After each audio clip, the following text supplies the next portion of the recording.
আচ্ছা শুনো, বলো তো এমন কোন কাজ আছে পৃথিবীতে যে শুধু সেটা মেয়েরাই করতে পারে, ছেলেরা একদমই পারে না? বল। ছেলেরা কি কাজ? এখন তো ছেলে মেয়ে সমানই, সবাই সমান কাজ করছে। এখন মেয়ে বলে আলাদা কিছু নেই, ছেলে বলে আলাদা কিছু নেই। পারবে না তো? পারছি না। পারছো না? তাহলে বলি, তোমরা কি আমাদের সঙ্গে 24 ঘন্টা ঝগড়া করতে পারবে? বলো।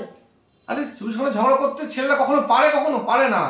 ওটা একমাত্র যে বউদেরই কাজ, বাড়ির যে বউরা হয় তারাই একমাত্র কাজ, ওটাই তখন মেয়েরাই ওই বউদেরই কাজ হচ্ছে ঝগড়া করা। ছেলেদের তো সম্ভব না, অসম্ভব। সারাদিন ধরে তো এটা তো ক্ষমতার বাইরে। তাহলে হার মানলে তো? হ্যাঁ, এখানে তো হার মানাই গেল। বলেছিলাম যে এমন একটা কাজ আছে শুধু মেয়েরাই করতে পারে, ছেলেরা করতে পারবে না। ঘন্টা সবসময় আমাদের কাছে মাথা নিচু হয়েই থাকতে হবে তোমাদেরকে, বুঝেছো? হ্যাঁ, কি অবস্থা চলছে আজকাল।